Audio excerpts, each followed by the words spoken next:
What's up, MetaNerdz? This complete breakdown of the Hutt species will pull from every resource available, spanning decades of expanded universe material, which has really fleshed out the very fleshy Hutt species, one of the most interesting species in the galaxy far, far away. So we'll start right at the beginning by understanding their homeworld, but now Hutta is actually their adopted homeworld, the Huttese world for Glorious Jewel, a planet ironically famous for its swamps and pollution rather than any pristine sparkle to it. It's found deep in Hutt Space's Yatub system, and now Hutta was not originally the Hutt's native planet. Ancient lore holds that the Hutts came from the world of Varl, and resettled on Nal Hutta around 15,000 years before the Battle of Yavin. The indigenous Avaki people were displaced by the arriving Hutts, and once a lush jungle realm with vast oceans, Nal Hutta was gradually transformed into a barren, swampy wasteland under centuries of Hutt industrial expansion. Today, its landscape is dominated by flat, marshy bogs, sickly yellow-green wetlands, and boggy plains broken up by occasional Hutt palaces and pleasure gardens. The planet's few surviving native creatures adapted to the new toxic ecosystem, like the chemalizard, an ooze-dwelling reptile, which can metabolize nutrients from industrial waste. The atmosphere is hot and dense, and the skies are often choked with greasy, acidic rain from constant strip mining and factory pollution. Humidity is high, turning the air into a fetid sauna, which is actually where the Hutts are most comfortable. Stagnant, polluted ponds and misty yellow clouds are common sights, and the raw materials that are continually mined here are ferried to its moon, Nar Shaddaa, the infamous smuggler's moon, which is actually where most of the Hutt economy is based. Despite, or perhaps because of, the ecological ruin, the Hutts regard Nal Hutta with pride. The glow of this glorious jewel most see as a perfect metaphor for their existence. What they find glorious, most species find repulsive, as this green gem is actually a glowing radioactive nebula, a testament to how they ruined the rich nature here. Because just about every galactic visitor here describes it as assaulting the senses. The air tastes of sulfur and spice, swarms of insects buzz in the marshes, and opulent Hutt palaces rise out of the muck. But to them, again, this is not a bug, this is a feature. They didn't want a lot of off-worlders visiting. It was perfectly crafted to their needs, and was so repulsive that they believed that it shielded them from the prying Republic eyes. Anybody that did want to fight galactic corruption had to deal with just another layer of repulsiveness, feelings that they want to make a difference, threats to their lives from bounty hunters, and just how horrible it was to stay here for even just a few hours. But how did such a seemingly repulsive race of slug-like titans come to dominate an entire region of the galaxy, far longer than any Sith Lords? Xenobiologists speculate that the answers lie in Hutt evolutionary history, shaped by the unforgiving swamps of Nal Hutta, but also the mysterious trials of Varl before that. Though fossils are scarce and the Hutts themselves keep few records of their prehistory, there are several educated theories. What we can call the aquatic amphibious origins, many Coruscanti biologists hypothesize that the Hutts evolved from aquatic or amphibious gastropod ancestors. Their massive slug-like bodies and muscular tail all support this idea, because that tail is not just for show. It contains a strong skeletal spine and powerful muscles that let the Hutt propel themselves through muck where legs would just sink into it. Where a humanoid would get hopelessly bogged down, the Hutt can swim or slither around with ease. This adaptation hints that early Hutts likely lived in a similar swampy lake and tidal marsh region, using undulating locomotion to navigate a world of mud instead of solid ground. The average Hutt's hide is thick, leathery, wrinkled, and slimy, and this is not a cosmetic quirk. This slimy, tough skin evolved as a protection. Nal Hutta's water and soil are laden with toxins, and so the Hutt's epidermis might have served as both an armor and filter. The slick mucus coating could trap harmful particles and bacteria. Even high-grade industrial chemical runoff does not bother them, while the leathery layer beneath prevents all abrasions. Some call this their natural slug sunscreen, because it's also believed to retain moisture, crucial for a being that might dehydrate in drier climates. This mucus coat means that they're always moist, whether they're in the swamps of Nal Hutta or making an appearance at a pod race on Tatooine. Their internal anatomy is also very unusual. One of the most famous features is that they have 3 lungs in their enormous barrel-like torso. This too is believed to help them on an oxygen-poor and noxious world where extra respiratory capacity ensured survival. Nal Hutta's swamp gas atmosphere can be low in clean oxygen and high in pollutants, so ancestral Hutts needed redundant lungs to extract enough air and filter out toxins. This has made it so that modern Hutts can survive encounters with mild poisons and don't seem to be winded even in foul air. These sort of backup lungs would also help large-bodied creatures recovered from injury, like if they did get a punctured lung, giving the Hutts a hard-to-kill quality that served them well as apex creatures. I'm not sure how much I agree with this theory, but I should bring it up, that it's believed that because their biology is so different, everything from their breathing rate to metabolism, because we are all mind-body creatures, maybe this is why Jedi mind tricks don't work so easily on them, since their sort of brain rhythm is so unlike all the other species that a Jedi might have practice with controlling. I think it's more about people or entire populations that have sort of cut themselves off from the Force due to repeated practices or just a culture that they were raised in, but this is heavily debated.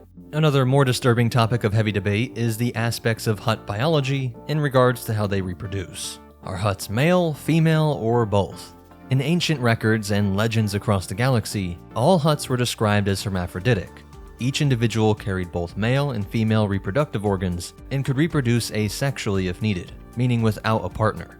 This reproductive flexibility might have been an evolutionary strategy during times when the Hutts were solitary and geographically scattered. If a lone Hutt couldn't find a mate, it could still produce offspring, ensuring the species' survival.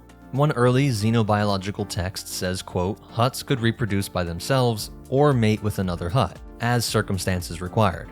Some scholars theorize that this trait developed on dangerous Varl. If catastrophic events or predators, like the legendary Kefondo Kappa creatures that allegedly terrorized Varl, if these decimated the population, this pressure would have selected for a species that could self-fertilize in order to rebuild their numbers. But more recent sources have shifted the academic canon here, and the sort of working theory is that over millennia of civilization, Hutts started favoring one sex or the other for social and psychological reasons, even if long ago they did biologically have the capacity for both, since they haven't needed this feature, and they've been engaged in a galactic community for thousands of years in which sexual dimorphism is the norm. When it wasn't necessary, they became more identified with this male or female expression, and so they would stay in this fixed sex for their entire life.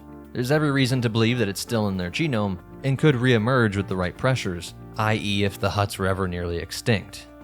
Another famous trait is that they have extremely slow development. Called a Huttlet, is tiny, less than half a meter tall, and utterly helpless. To survive, the infant spends its first 50 years in the brood pouch of a parent.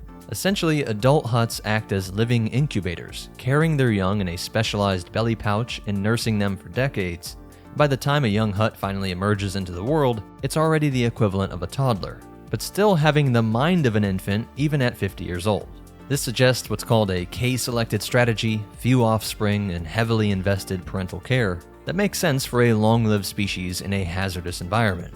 On predator-filled Varl or Nalhutta, a squishy baby slug wouldn't last long on its own, so keeping the young inside a robust adult's pouch until they gain some size, weight, and a little more intelligence, this can greatly increase survival rates. And they do have incredibly long lifespans, routinely living for centuries, and some have even reached around 1,000 years old. Jabba the Hutt was around 604 years old when he was killed by Princess Leia, and this might be the most important key to understanding how they became such a staple in the galaxy. Even though they take a long time on each of their young, they still have a lot of time to reproduce and pass on those genes, and all of them have an incredible time to accumulate wisdom, or just power, outliving almost every other species out there. They're outliving most governments, let alone some temporary, democratically elected leader. The average adult Hutt can weigh many tons and measure several meters long, and they're actually said to never really stop growing even after 600 years. That's part of what we're seeing with Zero's mom, Mama, although I'm sure there's some extra indulgence there as well. Their bodies are composed of a muscular hydrostatic system, which is thick layers of muscle and fat with high water content, making them extremely tough and resilient. Blows that might break the bones of a humanoid merely sink into the Hutt's blubber without causing serious harm. But their strength, especially in their tail and arms, if they could get you, is formidable. Hutts can constrict or crush creatures with a single heave of its body, and there's an old palace saying to never tickle a Hutt, as a reflexive twitch of the tail might flatten you, and that wrinkled, slimy skin also has some healing benefits, though at a genetic level they do have many disorders. And it's not fully understood why this is. Maybe just being in constant conflict with a noxious environment, and their often horrid, self-indulgent lifestyles. Their eyes are often watery, with a large nostril-flanked snout, and broad, lipless mouth that's curled in this sort of frog-like grin. Their eyesight is adequate but not exceptional, and they rely more on their other senses. Their sense of smell and taste is highly developed, which was necessary for discerning fish prey from the endless expanses of rotten swamp sludge. They can detect chemical changes in the air, which likely evolved to sense toxins and approaching predators in the slime pools of their youth. And they have keen hearing. Those floppy-looking ear holes on their heads can discern a surprising range of frequencies. Combine that with their long life, this makes them excellent information brokers. The Hutts literally never miss a whisper in their court. And since their evolution made them incredibly sensitive with their smell, taste, and hearing, it's no surprise that once life became good, they may have overindulged in these senses, wanting every variety and quality of nice smells in the sense of perfumes and incense. They're always wanting to eat something, and have the best and most unique bands from all over the galaxy perform for them. One of their famous delicacies was live Klatooine patty frogs, gorgs, and slime pods, which they would devour by the bowlfuls. And again, this evolved in a harsh world where food was scarce and they needed to store fat for long famine periods. But now those with enough credits can seem to endlessly gorge themselves. Combined with their never-ending growth rate and naturally slow metabolism, they just keep getting bigger and bigger. And there are some cultural holdovers from those old famine times, because they still see being large as being capable and well off. They're obviously able to provide for themselves. Family lineages are still tracked, and clan heredity is vital to Hutt politics. But they are not strictly patrilineal or matrilineal, as especially in older times, every Hutt could be both a mother or father to their future of their clan. By around 200 years old, a Hutt is considered an adult and has fully entered whatever business or power structure their clan occupies. From 200 to 600 years, they're in their prime. This is the age we see Jabba dominating Tatooine. Past 700 or 800 years, a Hutt enters a sort of elder status. They might become less active physically, but their cunning and expertise are unparalleled. A millennium-old Hutt is a repository of centuries of knowledge and grudges, and though many would be killed by clan warfare, if not, they just keep growing so big that they eventually die from organ failure. Some have seen a great irony in their species, that for all we know they might possess immortality, but are deprived of it because of their excessive lifestyle, and because so many of them are connected to crime. They either die from overeating, or through blaster fire. Even one of the most popular Hutt sayings is, Yaug ho tenya dawanki, a long life eats many blaster bolts.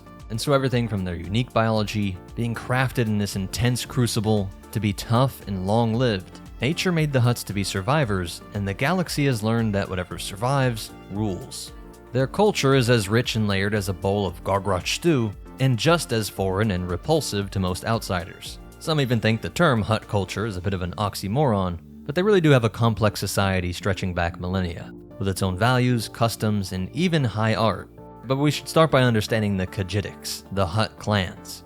Hutt society is fundamentally organized around clan families called Khajiitics. The Khajiitic is more than just a bloodline, it's a family business and criminal syndicate all rolled into one. Each Khajiitic is essentially a powerful crime family controlling territories and enterprises. Jabba belonged to the Disilagic Khajiitic, which is one of the most infamous. Each has its own hierarchy and bosses, often led by a council of elders.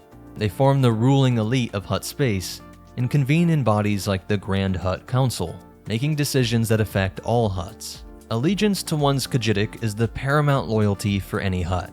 Clan honor and prosperity come first. Hutts even tattoo their clan symbol on their bodies as a mark of pride. Jabba bore the Disilagic crest tattooed on his forearm, and rivalry between Khajiitics can be intense, often resulting in assassinations. But actually, open warfare has been rare since the formation of the Council of Elders. Basically, the Mob Dons keep everything as clean as possible.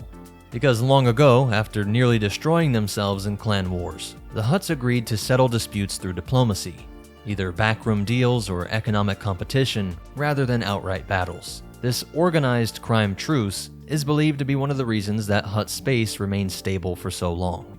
Their native tongue is Huttese, a guttural language filled with elongated vowels and percussive consonants, and it's actually the second most prevalent language in the galaxy after Basic, and serves as the lingua franca in the Outer Rim and Underworld. Smugglers, bounty hunters, Twi'lek dancers, and even moisture farmers on Tatooine will often know enough Huttese to get by. Many call Huttese the mother tongue of criminals across the galaxy. This rose because of their extensive commercial networks. If you wanted to do business, whether legal or illegal, if it was happening in Hutt territory, you spoke Huttese. And over time, entire species adopted Huttese, like the Nikto, Klatunians, and Vodrons. They were all Hutt vassal species, and so the language of their rulers became their primary language after the ancient Treaty of Vontor bound them to Hutt service. And this influence is something that the Hutts want to protect. Even if they understand other languages, they will almost always speak in Huttese and prefer to have everything translated through a protocol droid. This is a form of linguistic domination, hoping that if everybody speaks your language, it subtly reinforces your status and shows that the Hutts are still central to galactic power. All Hutts can speak your language. We simply choose not to. Given the circumstances, I prefer to avoid linguistic misunderstandings. We have complementary goals. You want what Tabaro possesses, and I wish very much not to die here. In terms of their values, it's true that their society in general, it's true that their society values only power and wealth. Even the term morality doesn't have a direct translation. A Hutt doesn't see running a spice smuggling ring or a slave market as evil. It's simply business. Like some fish eating another, or vine strangling some plant, it's just what they do. They wouldn't be those things if they didn't act that way. Hutts simply are. Likewise, crime is not a real concept to them. It's all just different forms of resource gathering. What comes close to honor for a Hutt is not about being truthful or charity, but they do believe in keeping one's word, in the context of a deal being struck between peers, and of course protecting the others in your clan. They take contracts extremely seriously. Being weak, poor, or breaking a deal are the only real ways to earn scorn from your peers. They do admire cunning over brute force, preferring to win via clever schemes, though of course this can include some violence. In Hutt storytelling and proverbs often glorify the underhanded victory. A classic Hutt fable involves a small Hutt outsmarting a much larger one to claim a mudhole, a lesson that brains are better than brawn, even to this enormous species. And the stereotype of the luxury-loving Hutt is absolutely true. The closest thing to a moral good would be to build a lavish palace, adorned with imported marble, silks, gold, and priceless art, which is often stolen. And Hutt interior design favors terraced architecture with sloping archways, painted in bold whites and reds, a style visible in old Hutt buildings on Nal Hutta and its moon, Nar Shaddaa. And most Hutts don't wear any clothes. In general, ornamentation doesn't really extend to their bodies. Some will drape themselves in jewelry, or even use live creatures as accessories. Some wore Shirelian tube creatures as living hairpieces or headdresses that would squirm on top of their heads, an effect that was unsettling to outsiders, but to Hutts it was just this unique, whimsical display of wealth. Food and entertainment are central to Hutt daily life. Hutt court is usually filled with the aromas of exotic meats, the pop of small creatures being snacked on, and the sound of live music like Max Rebo's band playing Jizz Whales, serenading Jabba's court. And they also love to boast. They might invite rivals and allies to an extravagant meal to show off all their resources, and maybe even poison someone. Hutts smoke potent narcotics and sweet spices through their hookah pipes. When it comes to their family life, it's not uncommon for a clan to collectively raise the young. Those brood pouch-bound Huttlets might rotate between elder relatives' pouches, and because so many were killed off in clan warfare, there was a lot of adoption going on within the clan. Each Khajiitic often has one patriarch or matriarch, and if they're really large, they might even have a whole council, and they were in charge of allocating territories and duties to each family member. One Hutt cousin might oversee smuggling operations on Nar Shaddaa, while another handles finances on Coruscant via intermediaries, all funneling credits back to the clan coffers. Siblings often sabotage each other in order to climb the hierarchy, but almost always an external threat will get them all to work together. They have a saying, "I can insult my brother, but if you insult my brother, you insult me." And as for their religions and traditions, the closest thing they seem to have to gods are their own ancestors. It's one Hutt in particular that stands out, Bunta Hastilik Shadru, an ancient hero of the Hutts. Bunta's military victories, which we'll look at in a bit, were so famous that legends say he ascended to godhood. Bunta is honored with a grand festival called Bunta Eve, and this is celebrated every year. On Bunta Eve, the Hutts commemorate their ancient triumphs with gladiator games, pod races, and feats, and the most famous is the Bunta Eve Classic pod race on Tatooine. They believe that this ancestor had become so powerful that he became a god, And so while other species worried about conflicting morality claims, to them, power was the only thing that mattered.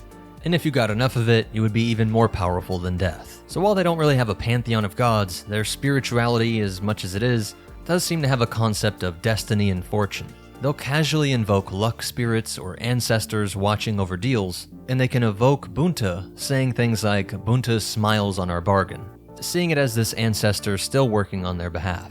And not all Hutts are solely obsessed with crime. Given their long lives, many develop eccentric hobbies. There are recorded instances of Hutt art collectors, scholars, and even filmmakers. Obi-Wan remembered a Hutt that was an avid collector of fine porcelain antiques, showing that at least a few slugs appreciate art for art's sake. And while their own art tends to be grandiose and gaudy, murals depicting Hutt victories, statues of famous Hutts, and the like, there were of course exceptions, but it is pretty absurd how rare these exceptions were. The majority just enjoyed food, watching violent battles, gambling on sabacc tournaments rigged in their favor, betting on rancor fights, or simply hitting the spice and watching Twi'lek dancers. In terms of any sort of internal law enforcement, they have an eye for an eye code enforced by the Hutts themselves. There is no independent judiciary in Hutt space. The Khajiitic leaders are the law. If someone steals from a Hutt, that Hutt or their clan enforcers will deal out the punishment, often cruelly and creatively, and loyalty is rewarded lavishly, while betrayal is punished lethally. Hutts often negotiate restitution instead of going straight to violence. They'll demand payment or favors equivalent to insult or loss, but if payment isn't made, a very public and deadly lesson will follow. This serves to maintain order through fear, and the concept of Hutt cartel law basically boils down to don't cross the Hutts or else. But within their clans, they do have elaborate protocols for resolving disputes. They don't really want to kill a useful family member unless it's absolutely necessary, and they hold clan meetings called Ekmea, where grievances are aired and arbitrated by elders. The Council of Elders on Nar Shaddaa serves as a supreme court of sorts in their inter-clan issues. Their decisions, once made, are binding and backed by all Khajiitics, in order to avoid destructive feuds and endless cycles of retributive violence. When a Hutt does eventually die, they do have rituals. It was customary for Hutts to bandage their dead and bury them in sepulchres on Nal Hutta. A deceased Hutt's body is wrapped in oils and cloth, perhaps a nod to the mucus that preserved them in life, and they were laid to rest in a vault often filled with some of their favorite treasures. Some clans even believe that the essence of a powerful Hutt might manifest as a ghost. There are some spooky tales shared throughout the galaxy of Hutts that were still trying to protect their treasure. And these sites had to be protected by their family, because there was a deep fear amongst them that rival Hutt clans would send grave robbers to steal the body so that it could be skinned and the hide turned into a trophy, put on display in some rival Hutt's palace. And so their entire culture revolves around profit, family, and power, where a holiday celebration might involve feeding prisoners to beasts for entertainment, while affectionately cradling a tiny Huttlet in their brood pouch.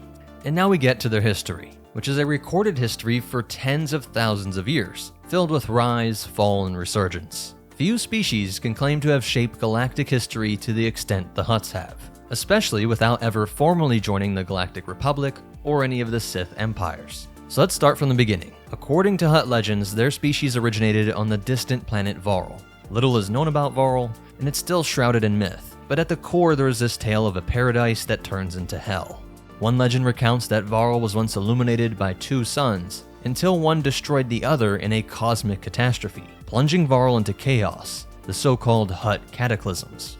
Another tale, more recently corroborated by historians, tells of the Kefondo Kappa, deadly, hungry hands, these horrifying creatures that preyed on the Hutts in the Varl system. Whether by astrophysical disaster, or monstrous predators, or some combination of both, the Hutts faced extinction on Varl. Around 15,000 BBY, they made a momentous decision to abandon their homeworld, and leading their slave servants, including a species called the Talunda Til, and carrying whatever wealth they had with them, the Hutts embarked on a migratory journey.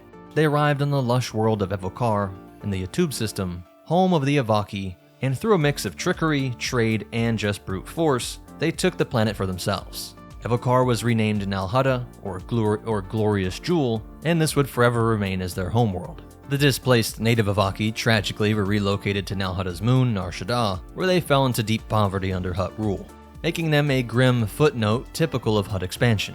With Nal Hutta as their capital, the Hutts established what would come to be known as the Hutt Empire. a vast dominion that predated the Galactic Republic. Millennia ago, Hutts were not seen as slimy crime bosses, but as warlords and economic overlords. They colonized many worlds in the Outer Rim, and exerted control primarily through mercantile influence and slave armies. One elder Hutt, Sajin, boasted, quote, "Millennia ago, we were idolized by the younger species. We brought a golden age to 1,000,000 worlds." And while certainly hyperbolic, it is true that the Hutt Empire was a major power. Unlike later eras, the ancient Hutts did engage in conquest when it suited them. They would enslave useful species and exterminate those who resisted. Many planets in what is now Hutt space have legends of a time when defying a Hutt could result in your entire city being leveled from orbit. The Hutt's biggest test came against one of the galaxy's earliest tyrants. Zim was a human warlord who built his own empire in the nearby Tion cluster around 25,130 BBY.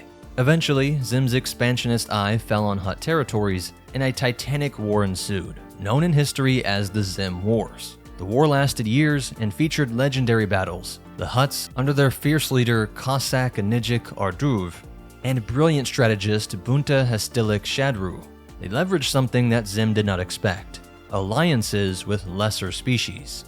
The Hutts brokered the Treaty of Vontor with the warrior races of Nikto, Klatunians, and Vadrans, enlisting them as an army in exchange for protection and a share of the spoils. This indentured army turned the tide. In the final showdown, the Third Battle of Vontor, around 25,100 BBY, Zim's formidable war bots and fleets were decisively defeated by the combined Hutt and slave forces. Zim the Despot was captured or killed, accounts do vary here, and the Hutts stood victorious. Afterward, the Treaty of Vontor was sealed in formality, establishing that the Nikto, Klatunians, and Vadrans would serve the Hutts forever. These species remained integral servants in the Hutt society for thousands of years, a living legacy of the Hutt's ancient triumph, more than 25,000 years before the Battle of Yavin. To commemorate their victory, the Hutts instituted holidays like Bunta's Eve, named for General Bunta, who, like mentioned before, had become deified. They enshrined the tale in their cultural memory, though most in the galaxy, and probably many Hutts, have a fuzzy at best understanding of this ancient history. Under Hutt rule, the region around Nal Hutta became known as Hutt Space, a collection of star systems owned or controlled by the Khajiitics. The Hutts generally preferred indirect rule, happy to let the Republic expand elsewhere while they ran their own affairs. On a map of the ancient galaxy, you effectively had two great powers side by side: the Galactic Republic in the core and inner mid-rim, and the Hutt Empire in the outer mid-rim and Cycloda cluster. There was occasional conflict. The Hutts even allied with the Republic during the Tianese War around 24,000 BBY, acting against the remnants of Zim's empire. But for the most part, the Hutts remained a law unto themselves. Around 15,000 BBY, Hutt history took a dramatic turn. The so-called Hutt cataclysms, essentially a civil war or series of disasters, ravaged the Hutt Empire from within. It's said that massive clan wars and environmental collapse destroyed Varl, finally rendering their original homeworld uninhabitable, and it severely weakened their colonies. The Hutts were forced to consolidate on Nal Hutta. The ancient Hutt Empire collapsed, contracting to what we now consider Hutt space.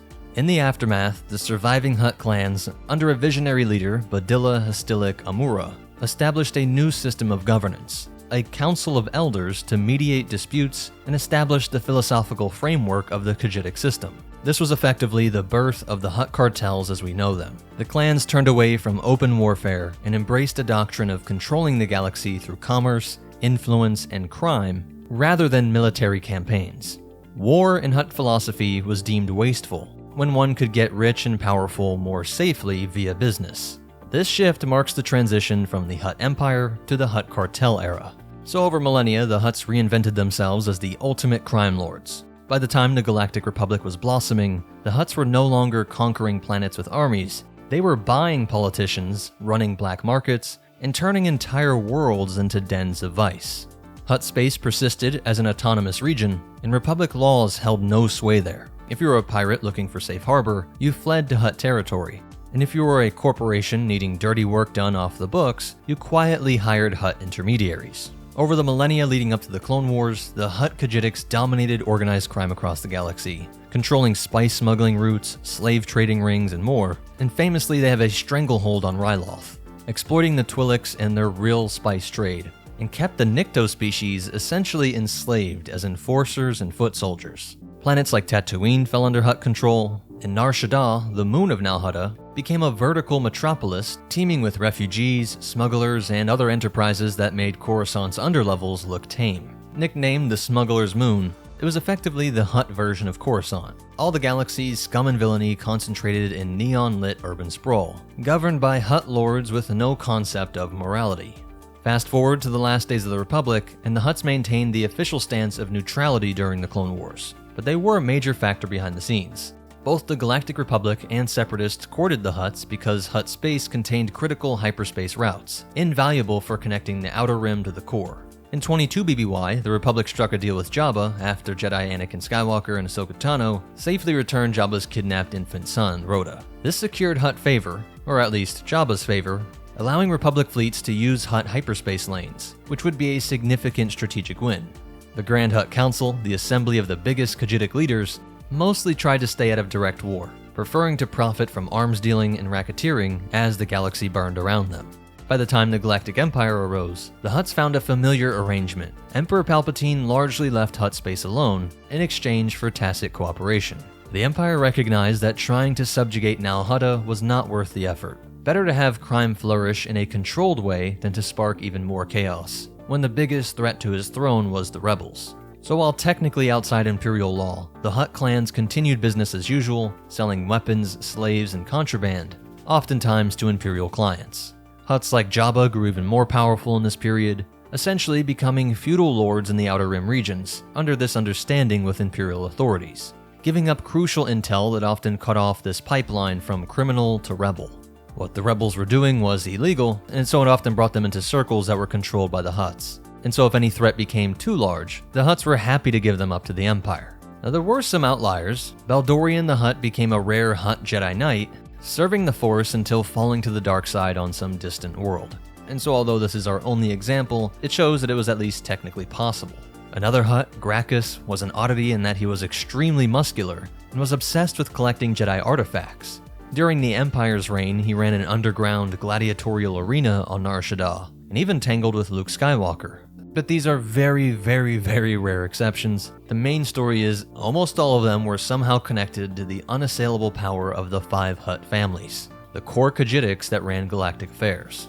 By 4 AVY, Jabba the Hutt remained supreme on Tatooine, until Leia was able to strangle the life out of him, earning her the nickname Hutt Slayer, and sending shockwaves throughout Hutt space. It was the first major blow the Hutt syndicates had suffered in ages. The immediate result was a power vacuum. Rival Khajiitics and surviving members of Jabba's clan scrambled to grab his territory and assets, and this upheaval coincided with the fall of the Empire and rise of the New Republic. The New Republic, unlike the Empire, had no unofficial truces with the Hutts, and of course that wasn't going to fly with their most important leader, Leia Organa. Both major political factions of the New Republic, the Populists and Centrists, equally detested the Hutts. So suddenly, Hutt cartels faced pressure on multiple fronts, internal gang wars, and a republic keen to crack down on rampant crime. Some outlying Hutt-controlled worlds seized this moment to free themselves. Nikto and Twi'lek populations revolted in places, emboldened by the Hutt disarray and New Republic support. The term Hutt Slayer became famous among Jabba's former slaves, and Leia Organa was hailed by the freed Nikto as a hero for killing the Hutt tyrant. It was likely the first time in centuries that a Hutt's death was celebrated across the stars, rather than being avenged. The post-Jabba period did not spell the absolute end of Hutt influence, but it changed the landscape. In the chaos, some criminal operations like Black Sun or newer syndicates, they all expanded and temporarily eclipsed the Hutts. The remaining Khajiitics formed a tighter council, and some even allied with the New Republic covertly in order to ensure their survival. And so this is definitely a low point for Hutt power, perhaps the lowest in 25,000 years. Though they would face an even greater threat a few decades later, when the Yuuzhan Vong, an extragalactic species of biotech-wielding invaders, swept into the galaxy. Hutt space was hit hard around 26 ABY. The Hutt Khajiitics tried their usual tricks, making deals, hiding, and sacrificing pawns, but the Vong were relentless and had no interest in bribes. The Hutt capital, Nal Hutta and Nar Shaddaa, were actually conquered and devastated by the Yuuzhan Vong. Many Hutts perished, and their grandiose cities were reduced to rubble. By the war's end in 29 ABY, the Yuuzhan Vong were defeated by the Galactic Alliance, but Hutt space was left in anarchy. For roughly a dozen years after, the Hutt struggled to regain their former standing. Their slave armies were scattered, their riches plundered, and this is absolutely the darkest era for their species on record. But like mentioned before, they are survivors. They eventually rebuilt their infrastructure. Butana Hutta, a region of Hutt colony worlds, remained untouched and became a seed from which they regrew influence. By around 40 ABY and beyond, the Hutts had reasserted some of their criminal empire, though it would never be quite as unchallenged as before. And so from the historical long view, they evolved on one of the harshest worlds in the galaxy, crafted by this evolutionary crucible to only seek more power and to survive. They grew the longest standing empire of all time, excelling in both military force and in their transition to crime bosses, controlling events throughout the entire galaxy for the entirety of its recorded history. Sometimes that influence was greater than others, being a slimy green Hutt fist of a tyrant, or other times just the hand that slid the credits over to the politician. But they were never without influence until these final decades. They outlasted the Rakata's infinite empire, tangled with Zim, and witnessed the Republic's rise and fall and rise again, played the Empire and Rebellion against each other, and endured into an era of galactic reunification, surviving the most violent extragalactic threat ever seen, only to emerge confident that they could grow it all again. From their mentality to their biology, the Hutts truly never seemed to stop growing. If you made it this far, please hit that like button. I really do need your help. But most important of all, remember, the Hutts are just providing the vices that your politicians are so eager to indulge in. And the Force will be with you. Always.